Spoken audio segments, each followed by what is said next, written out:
आज हम देखेंगे क्लास 9th में फिजिक्स में chapter 9 forces and laws of motion की जो मिड एक्सरसाइज है उनके सॉल्यूशंस। तो मिड एक्सरसाइज में हमारे पास पहली एक्सरसाइज जो आती है वो आती है कि which of the following has more inertia, और हमारे पास कुछ क्वेश्चन दिए हैं। पहला है rubber ball and stone of same size, bicycle and train, a 5 rupee coin and a 1 rupee coin. तो सबसे पहली बात, इनर्शिया क्या है? इनर्शिया मतलब कि inertia is the tendency to oppose the change of state. That means अगर कोई ऑब्जेक्ट रेस्ट में तो वो रेस्ट में रहना चाहता है, मोशन में तो मोशन में रहना चाहता है, या कहीं भी मतलब सीधा जो वो कर रहा है उसको वही करना है। That is called inertia. और ये जो इनर्शिया होता है वो किस पे डिपेंड करता है? इनर्शिया डिपेंड करता है मास पर। That means inertia is directly proportional to mass. So which body और which object will have more mass, that will have a more inertia, and less mass will have a less inertia. तो हमारे पास question number 1 है, एक rubber ball और stone में किसका inertia ज़्यादा होगा? तो स्टोन का मास ज़्यादा होगा, that's why stone will have more inertia. एक साइकिल और एक ट्रेन में ट्रेन का मास ज़्यादा होगा तो train will have more inertia. And और एक रुपए के सिक्के और 5 रुपए के सिक्के में 5 rupee coin will have a more mass तो मोर इनर्शिया।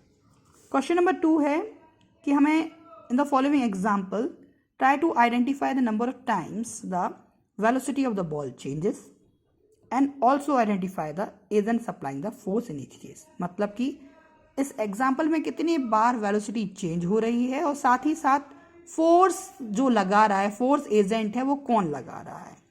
एग्जाम्पल क्या है? A football player kicks a football to another player of his teammate who kicks the football towards the goal. The goalkeeper of the opposite team collects the football and kicks it towards a player of his own team.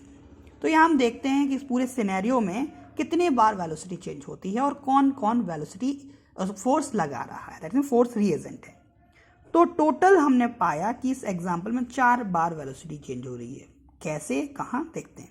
पहली बार तो ball रखी हुई थी, जैसे ही first player ने ball को kick किया तो एक पर्टिकुलर डायरेक्शन में बॉल जाएगी, दैट मीन वेलोसिटी चेंज हुई। किसने फोर्स लगाया? First player of the team ने फोर्स अप्लाई किया। सेकंड, जैसे ही बॉल सेकंड प्लेयर के पास मतलब जैसे ही बॉल कहाँ गई, सेकंड प्लेयर ने क्या किया? अपने टीम वाले को दिया kick the football toward the goal. तो गोल वाले ने गोल किया तो second player kick the towards goalkeeper, मतलब कि सेकंड वाले प्लेयर के पास गई, उसने फिर किक किया मतलब कि उसने फिर वेलोसिटी चेंज की। तो फोर्स अप्लाई करने वाला कौन है? Second player. अब ये बॉल सीधे कहाँ चली गई? गोलकीपर के पास, अपोजिट टीम के गोलकीपर के पास चली गई। अब गोलकीपर ने क्या किया? बॉल को स्टॉप किया मतलब उसकी वेलोसिटी फिर चेंज हुई। तो फोर्स किसने लगाया? गोलकीपर ने। और वापस गोलकीपर ने फिर से किक किया, उसको अलग से दूसरी डायरेक्शन में फेंका, दैट मीन्स फिर से वेलोसिटी चेंज हुई और फोर्स लगाने वाला गोलकीपर ही था।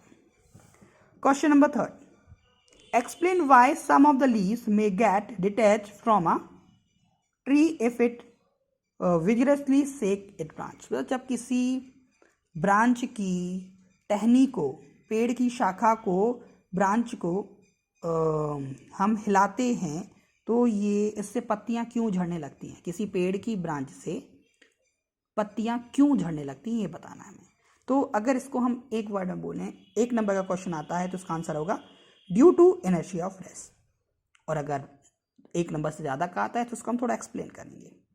हमें लिखना क्या है कि चूंकि ब्रांच ऑफ ट्री को जब हम हिलाते हैं, when branch of tree is shaken, branch comes in motion. मतलब कि हमने ब्रांच को हिलाया, ब्रांच को मोशन में लेके आए।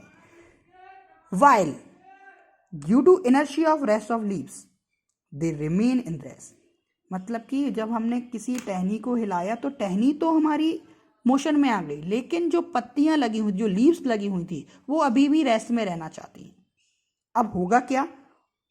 जो पत्तियां हैं टहनी से लगी हुई हैं, जहाँ से अटैचमेंट है, वो उनका कमजोर होता है। अब पत्तियां वहीं रहती हैं और ये टहनी आपकी हट जाती है, तो क्या हो जाएगा? यहाँ से जो वीक फोर्स था वो क्या हो जाएगा? कट जाएगा और वो डिटैच हो जाएंगी और नीचे गिर जाएंगी due to gravitation force. Question number 4, why do you fall in a forward direction when a moving bus brakes to a stop and fall backwards when it accelerate from a rest. Question कह रहा है कि जब कभी अचानक से break लगता है तो हम आगे क्यों गिरते हैं, और अगर एक्सेलरेट होता तो हम पीछे क्यों जाते हैं। तो इसका आंसर है कि जब ब्रेक्स लगते हैं तो हम आगे गिरते हैं due to inertia of motion. कैसे, इसको समझते हैं।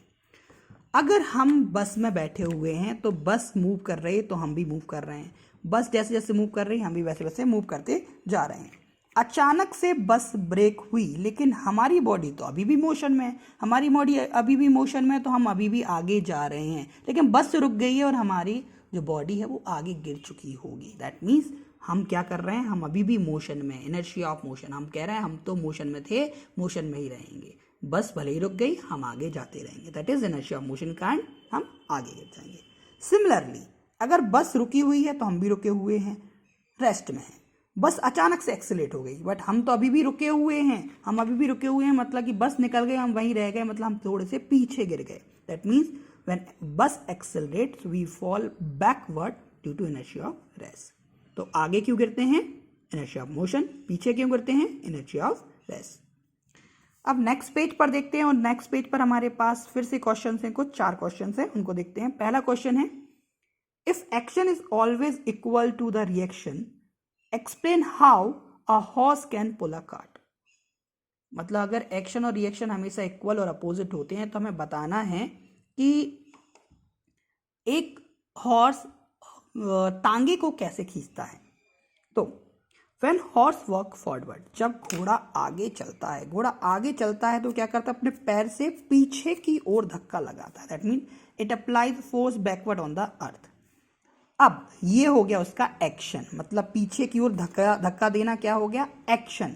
और अब इसके बदले में होगा क्या, इक्वल एंड अपोजिट रिएक्शन, जो कि कौन लगाएगा, अर्थ। किस पर, घोड़े पर। मतलब घोड़े ने अर्थ पर पीछे फोर्स लगाया तो अर्थ ने घोड़े को आगे धक्का दे दिया, और घोड़े के साथ साथ कौन अटैच्ड है, एक कार्ट, एक गाड़ी अटैच्ड है।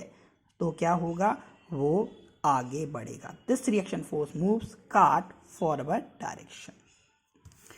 अगला question second, explain why it is difficult for a fireman to hold a hose which ejects large amount of water at a high velocity। सबसे पहले क्वेश्चन क्या कह रहा है, फायरमैन, जो फायर ब्रिगेड वाले होते हैं वो पानी से आग बुझाते हैं, तो जिस पाइप से वो आग बुझाते हैं उसको बोलते हैं हम होस। तो क्वेश्चन है कि एक फायरमैन के लिए होस को होल्ड करना इतना डिफिकल्ट क्यों होता है, जिससे बहुत तेज पानी निकलता है। तो यहाँ भी हमारा न्यूटन्स थर्ड लॉ आएगा। जब फायरमैन होस को होल्ड किया होता है जिससे बहुत तेज पानी निकलता है, तो पानी जब बहुत तेज वेलोसिटी से जाता है तो उसके साथ साथ इस पर एक एक्शन फोर्स लग रहा है आगे की ओर। पानी निकल रहा है तो आगे की ओर फोर्स लग रहा है, एक्शन। तो उस एक्शन के बदले में अपोजिट डायरेक्शन में क्या होगा, reaction force on a fireman. मतलब पानी जो तेजी से जा रहा है वो फायरमैन पर रिएक्शन फोर्स लगाएगा पीछे की ओर, तो उससे क्या हो जाएगा, जो पाइप है वो क्या हो जाएगा, एक सिंपल, उसका बैलेंस नहीं हो पाता। So due to third law of motion, that is every reaction is equal to opposite reaction, it will difficult for a fireman to hold a hose. Question number third से करने से पहले fourth समझते हैं, फिर थर्ड पे आते हैं। अब क्वेश्चन नंबर थर्ड और फोर्थ जो है वो हमारे बेसिकली हैं कंजर्वेशन लॉ ऑफ मोमेंटम पर, that momentum before collision equal to momentum after collision. Question number fourth क्या कह रहा है, 2 ऑब्जेक्ट हैं जिनके मास दिए 100 ग्राम और 200 ग्राम, दोनों ही सेम डायरेक्शन में जा रहे हैं एक लाइन में। एक की वेलोसिटी 2 मीटर पर सेकेंड है, दूसरे की वेलोसिटी 1 मीटर पर सेकेंड है respectively. They collide and after the collision, the first object moves to the velocity of 1.67 meter per second. Determine the velocity of second object.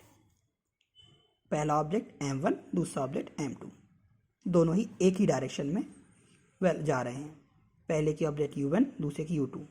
m1 पता है 100, m2 पता है 200, u1 पता है 2, u2 पता है 1 मीटर पर सेकेंड। जाने के बाद ये एक जगह इस पर टकराए और टकराने के बाद फिर अलग अलग हो गए। अब टकराने के बाद अलग अलग होने पर मास तो वही रहते हैं लेकिन वेलोसिटी चेंज हो जाती है। तो before collision u1 u2, after collision v1 v2।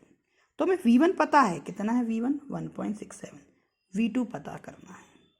तो as the conservation law says momentum before collision is always equal to momentum after collision. That means momentum total system का कितना होगा, मास इंटू वेलोसिटी, दोनों को plus कर देंगे क्योंकि दो ऑब्जेक्ट है, तो m1u1 plus m2u2 equal to momentum यहाँ कितना होगा, मास इंटू वेलोसिटी, दो ऑब्जेक्ट हैं तो ऐड कर दिया, that is m1v1 plus m2v2। सारी वैल्यू रख दी, 100 इंटू 2, 200 इंटू 1, 200 प्लस 200 400, यही वैल्यू रख दी, 100 इंटू 1.67 तो 167, और 200 और v2 पता नहीं तो ज्यों करते हो। अब 400 और 167 को यहाँ ट्रांसपोज किया तो 400 में से 167 माइनस हुआ, कितना हुआ 233, और यहाँ का बचा 200v2, 233 है तो इसको 200 से डिवाइड कर दिया तो कितना आ जाएगा, v2 इक्वल टू 1.165 मीटर पर सेकेंड। ये हमारी हो गई सेकेंड ऑब्जेक्ट की वेलोसिटी। अब देखते हैं क्वेश्चन नंबर 3, ये भी इसी बेसिस पर है बट थोड़ा सा क्वेश्चन इसमें ट्विस्टेड है। From a rifle of mass 4 kg, a bullet of mass 50 gram is fired with an initial velocity of 35 meter per second. Calculate the initial recoil velocity of the rifle. यहाँ दो object में से पहला object को हम मान के चलेंगे राइफल और दूसरे को मानेंगे बुलेट। तो mass of rifle will be m1, bullet का m2। तो ये कितना दिया 4 kg, ये कितना दिया 50 ग्राम। पिछले क्वेश्चन में ग्राम था तो कोई दिक्कत नहीं, लेकिन यहाँ 1 किलोग्राम और 1 ग्राम है तो हमें क्या करना पड़ेगा, ऐसा यूनिट में कन्वर्ट। तो मैंने ग्राम को किलोग्राम में कन्वर्ट कर लिया, डिवाइड बाय 1000। ठीक है, कोई दिक्कत नहीं, m1 आ गया, m2 आ गया। अब इनिशियल वेलोसिटी किसकी लेंगे हम, राइफल में टकराने के पहले। अब यहाँ टक्कर हुई कहाँ है, वहाँ तो टक्कर हो रही थी, यहाँ टक्कर कहाँ हुई है, यहाँ टक्कर फायर करते हुई, जैसे फायर किया ट्रिगर लगाया तो वहाँ टक्कर हुई। तो टक्कर के पहले राइफल रेस्ट में थी तो u1 0, टक्कर के पहले बुलेट भी रेस्ट में थी 0, टक्कर के बाद जो वेलोसिटी होगी राइफल की वो निकालनी, और टक्कर के बाद की वेलोसिटी दी हुई है 35 मीटर पर सेकेंड। याद रखो यहाँ लिखा है इनिशियल वेलोसिटी, हम क्या यूज़ कर रहे हैं 35। क्यों फाइनल क्यों कर रहे हैं, क्योंकि टक्कर के बाद यही वेलोसिटी हुई है बुलेट की। तो यहाँ थोड़ा सा ट्रिकी क्वेश्चन था, ठीक है। बाकी वही जो हमने क्वेश्चन नंबर 4 में किया, momentum before collision is equal to momentum after collision. तो क्या आ जाएगा m1u1 plus m2u2 equal to m1v1 plus m2v2। चूंकि u1 u2 0 है तो ये सब कुछ मिला के क्या आ जाएगा 0, 0 प्लस 0 टोटल 0। यहाँ 4 इंटू v1 प्लस 5/100 m2 है और v2 है 35। इसको सॉल्व किया तो कितना आ गया 175/100 इक्वल टू 4v1। अब ये 0 था तो इस साइड लेके आएंगे तो क्या आ जाएगा negative 4v1 equal to minus 175/100। तो v1 इक्वल टू 4 भी इस साइड आ जाएगा, 100 इंटू 4 400। इसको सॉल्व करेंगे कितना आएगा माइनस 0.4375 मीटर पर second. So recoil velocity of rifle is minus 0.4375 metre पर सेकेंड। माइनस साइन क्यों आ रहा है, जब भी बुलेट से फायर करते हैं तो बुलेट जो बंदूक है राइफल है वो क्या होती है पीछे की ओर धक्का लेती है, दैट इज रिकॉइल।